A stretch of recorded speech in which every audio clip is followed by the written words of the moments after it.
Let's go! Prêt? Ok, donc on se retrouve pour une troisième vidéo, c'est un troisième unboxing. Cette fois on va parler d'une paire d'Adidas, c'est la première dont on va parler. C'est vrai. C'est une paire en collaboration avec Sean Wotherspoon, c'est le créateur de Round 2, c'est une friperie sur Los Angeles, voilà. C'est un délire vegan et c'est totalement en rapport avec notre game. Bon, elle est sortie le 29 août à 110 € et on l'a eu sur Vinted pour 135. Comme ça. Je suis grave content de faire cette paire aujourd'hui. Allez, Je suis pas fan du modèle, ouais, mais toute la démarche qu'il y a derrière, je kiffe. Toujours les a priori. Toujours, toujours. Bon, la dernière vidéo c'était encore différent, mais là je suis vraiment content. Allez, c'est parti. on y va? Allez. Vas-y Néné, à toi l'honneur cette fois. Merci. Ah là, c'est un carton Vinted, y a pas de. Non, t'as pas Non, de difficulté carrément. Ok.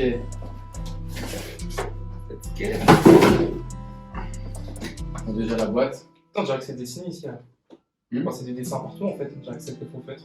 Ouais. C'est pas faux feutre. Mais... Ah, du coup, la boîte elle a un rapport avec ce qu'il y a prochainement sur la paire. Donc, tous les dessins. Donc, Ouais. T'as Ok. les fleurs là, les fleurs qu'on va retrouver je crois sur la paire. Ouais, sur la paire. Le logo Adidas, t'as le logo Déjà là, donc le logo là aussi au-dessus. Super Earth, c'est le logo Sean Wotherspoon au-dessus. La petite terre. C'est bon.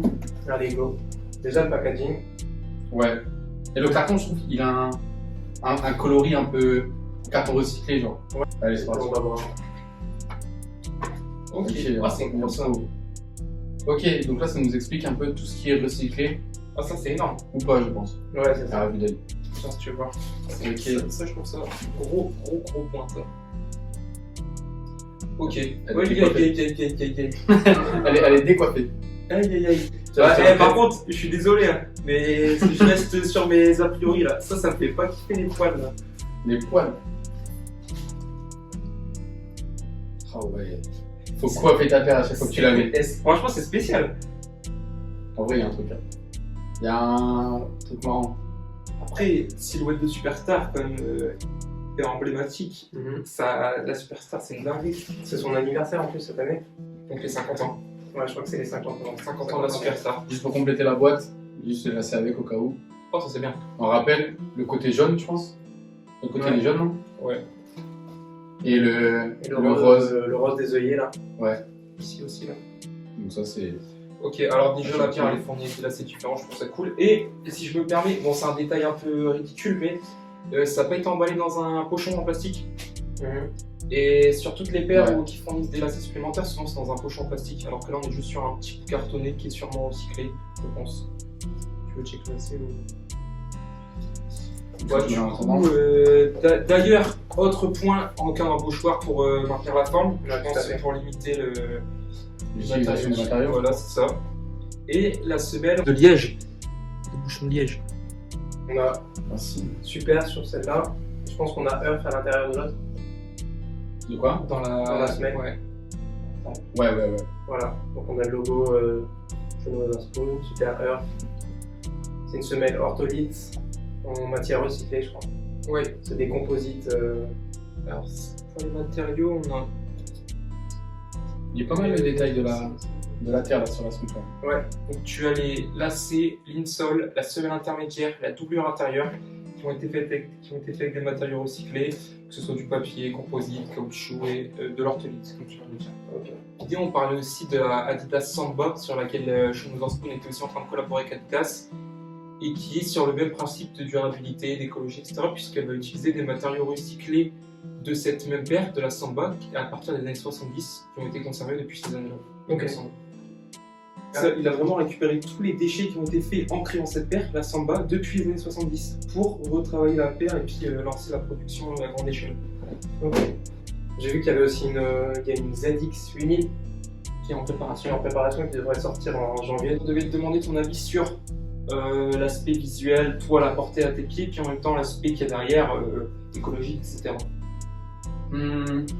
La portée en vrai, pourquoi pas, mais ce serait pas Une paire de tous les jours. C'est vraiment genre, tu t'habilles assez simple et tu mets ça Ouais. pour le kiff en fait. Genre juste. Ouais, je vois. Genre, je trouve elle a un côté un peu marrant et original qui colle pas à une paire de tous les jours, mais qui peut être bien placée. Genre, En plus, elle peut bien se placer facilement. ouais, étant donné que c'est comme une silhouette de superstar, donc Voilà, c'est c'est assez facile. Ça reste classique, malgré toutes les couleurs. Elle est un peu chargée, mais elle reste assez nette. Genre, on voit bien sa silhouette. Elle reste assez bien faite, tu vois. Et d'ailleurs, Lucas, je vais te poser une question, parce que c'est toi qui accope la paire. Ouais. Est-ce que ça te dérange ou pas les petits poils qui dépassent? Moi, je vais les couper. Bah, j'allais te poser cette question. En Mais fait. je vais pas les couper. Je veux pas perdre toute l'essence de la paire. Je vais pas les couper à fond. Je vais juste les couper de manière à ce qu'elles touchent plus, qu'elles soient plus en dessous de la semelle en fait. D'accord. Ok. Pour que quand je marche, c'est pas mal. Parce que si je veux la mettre pendant l'hiver et qu'il a plu un peu, je veux pas que ça devienne marron et qu'après ça remonte. Enfin, tu vois, avec le tissu. Et tu penses faire ça rapidement ou tu vas te laisser le temps de le faire? Non, je pense que dès que je voudrais la mettre, je vais la couper rapidement. Parce que je suis chaud pour voir le rendu que ça va faire en fait. Moi, j'ai vu beaucoup de gens sur les réseaux la couper complètement. D'accord, ouais. Faire un peu l'idée de la paire. Enfin, tu perds la fleur en fait. Ouais, mais C'est ah oui, c'est la tige en c'est fait. vrai. C'est la tige de la plante. Tu vois. Ouais, c'est vrai que la couper complètement, ce serait un peu tuer le concept. Mais en même temps, la laisser là, ça devient vite salissant. Et au quotidien, quand tu la portes, je pense que Ouais, c'est. assumer, quoi. Non, bah, c'est même pas question d'assumer, c'est question qu'elle va vite devenir sale en fait.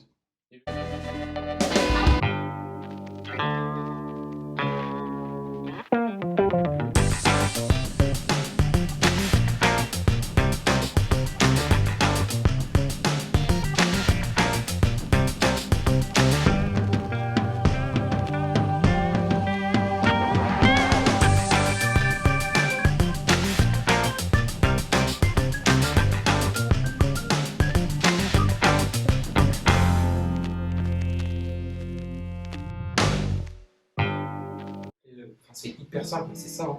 Hein. Les détails des matériaux utilisés sur la paire. Et Exactement. d'ailleurs, c'est écrit, cette chaussure seule ne pourra pas sauver la planète. Donc on est quand même dans un délire de conscience aussi. C'est bien que c'est pas ça qui va changer la planète. C'est la démarche, quoi.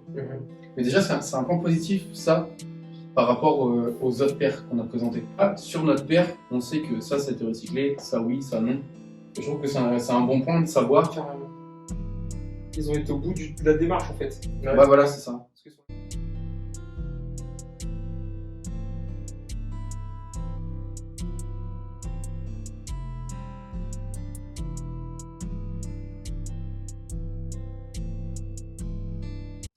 Du coup, chez Wotherspoon qui a déjà fait l'Air Max One 97, que tout le monde connaît, qui a un gros buzz, on est passé sur la ASICS Gen Light 3. Et avec Adidas, il vient de faire la Super Earth, mais on a déjà dit tout à l'heure qu'il était aussi sur la Adidas Samba et l'Adidas ZX 8000. Et donc on voit déjà depuis son passage chez Adidas qu'il est quand même rentré dans une dimension écologique. Et on en parlait hors antenne, c'est que Sean Wotherspoon il est aussi en train de promouvoir un mode de vie végétalien assez responsable. Mais on lisait dans certaines de ses interviews qu'il était aussi très conscient du fait qu'il fallait être rentable, parce que c'est bien, il faut quand même être rentable lorsqu'on sort une paire de chaussures, sans causer de conséquences à la planète et à l'environnement, quoi. D'un côté, c'est impossible de fermer les yeux sur l'écologie, puisque on peut pas, c'est impossible qu'on continue comme ça. Mais c'est impossible de développer un modèle écologique en fermant les yeux sur le modèle économique, puisque dans tous les cas, on a beau sortir des produits écologiques dans tous les sens, s'il n'y a pas un modèle économique durable, ça finira par s'effondrer et ça ira pas plus loin. C'est ce que j'aime chez lui, c'est qu'il est conscient du truc en fait. Mmh. Il fait pas ça pour surfer sur. Il fait pas du greenwashing quoi. Il fait pas une démarche écologique pour profiter d'un mouvement et satisfaire des consommateurs. Enfin, ça en fait partie, mais en tout cas, lui, il est conscient que c'est important et qu'aussi il faut être rentable économique. Et ça, je trouve ça super bon. Et je pense qu'avec Adidas, c'est la marque avec laquelle il a eu le plus de liberté Ouais.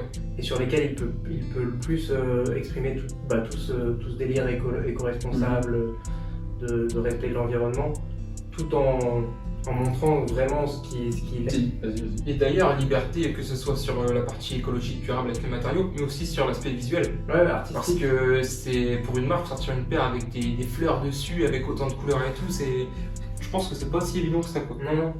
Je pense que c'est plus simple. Je pense qu'il a vraiment une liberté beaucoup plus grande chez Adidas que dans les autres, dans les deux autres marques où il a pu collaborer. Et Adidas, c'est peut-être aussi son tremplin. De se servir de la visibilité d'Adidas pour exposer à tout le monde, à tous les gens qui connaissent Adidas, donc beaucoup de monde, bah, sa philosophie. Ouais. Sa philosophie justement économique et écologique, Ouais. de la montre à tout le monde. On voyait déjà tout à l'heure, le fait qu'il ait des friperies à lui, ça montre un peu déjà son engagement et dans quel sens il part. Et toi qui peut-être suivi un peu plus ce mec-là, est-ce que déjà à l'époque de la Air Max One 97, il était déjà dans ce principe? Bah forcément à travers ses friperies et tout, on Ouais, va voilà. dire oui. Déjà. Mais est-ce qu'il le mettait autant en avant? Je sais pas, juste vraiment question quoi. Bah, je pense qu'il n'a pas pu le mettre autant en avant D'accord, avec ouais, c'est ça. Nike. Nike, c'était vraiment le design qui primait. Et ASICS, comme c'est une triple collaboration, c'était avec Atmos aussi, Atmos aussi, ouais. un shop japonais. Ouais. Je pense que déjà il y avait au niveau de la direction artistique, je pense que bah, déjà elle est divisée. Mais déjà, rien qu'à l'époque de la Air Max, on voyait déjà un peu son mode de vie un peu minimaliste, écologique, rien qu'au... Je sais pas si vous avez vu, il y a beaucoup de photos qui sont passées de son van. Oui, Ouais, c'est couleur de la paire. Un délire hippie, tout ça. Voilà, et bah, je pense que rien que ce modèle-là de van et tout, ça représente un peu l'écologie. Ok, c'est un van, ça consomme, mais les mecs sont autonomes, qu'il y a derrière, ouais.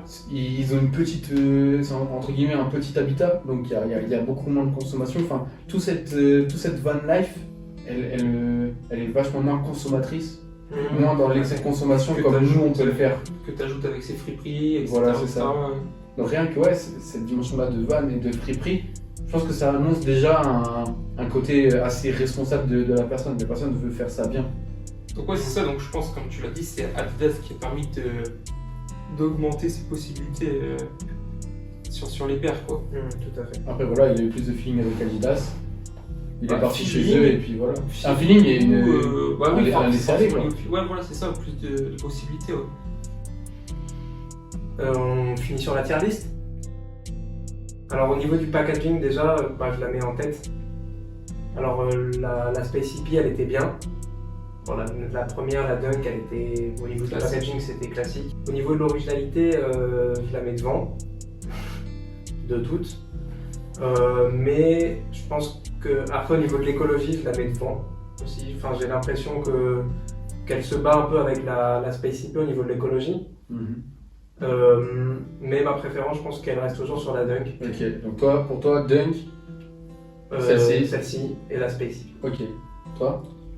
D'un point de vue visuel, moi je reste sur la Dunk, tout ça, forcément. Maintenant, si je dois vraiment prendre la dimension purement écologique, le combat ça va être avec la Space Hippie et celle d'aujourd'hui. Et celle d'aujourd'hui, j'ai trouvé qu'ils ont été à 100% du truc. Tout en ayant cette conscience que c'est pas que cette paire qui va changer le monde. Donc d'un point de vue écologique, je mets celle-ci en premier. Et sur le classement final, je la mets en deuxième, puisque l'aspect visuel, je l'aime bien, sans les poils en fait. Ouais. J'enlève les poils, je pourrais la porter presque. Alors que la Space Hippie, c'était vraiment sur un délire un peu basket de course avec la grosse semelle, tout ça, j'étais pas fan. Donc ouais, la Dunk, celle-ci, la Earth et puis la Space Hippie en dernier, pour ma part. Okay. Et je voulais juste rajouter que la Dunk et la Superstar, c'est des modèles qui existent depuis déjà maintenant presque même 50 ans. Alors que la Space Hippie, c'était un modèle qui venait d'être créé. C'était pas issu d'une paire déjà existante. Tout à fait. Donc c'était aussi un aspect différent sur ce point-là. Ok. Ouais, j'ai un avis différent de vous deux. Je trouve que celle-ci, elle joue plus au niveau écologique avec la Dunk. Le fait qu'il y ait des matériaux recyclés et d'autres pas recyclés, je trouve qu'elle est plus dans la Dunk. La Dunk, c'est pareil, il y avait des recyclés et des pas recyclés. Alors que la Space Hippie, elle était à 90%, 98% recyclée. Donc c'était presque que du recyclage. Je trouve que... Voilà, je pense qu'elles sont un peu plus dans la même cour. Celle d'aujourd'hui, la Superstar et la Dunk. Et après, niveau visuel, c'est compliqué. Déjà celle-ci, pour revenir à l'écologie, je pense que je la mets deuxième. De toute façon, ça se joue avec la dunk. Le fait qu'il y ait un packaging et une explication, je pense que ça joue en sa faveur. Donc niveau écologie, je la mettrais deuxième. La Space Hippie premier. Celle-ci deuxième, la dunk en 3. Et niveau visuel, je pense même que je pourrais la passer devant la dunk. Pas une préférence visuelle, mais une facilité de la porter. D'accord, ouais, Personnellement, je la trouverais plus facile à porter que la dunk. Du coup, je mettrais celle-ci en premier, la dunk et la Space en dernier. Donc dites-nous en commentaire celle que vous préférez, comparez-les avec les anciennes Sean Wotherspoon. Et On se dit à bientôt pour une prochaine vidéo. pour une prochaine vidéo, abonnez-vous, partagez, Abonne-toi. abonne-toi.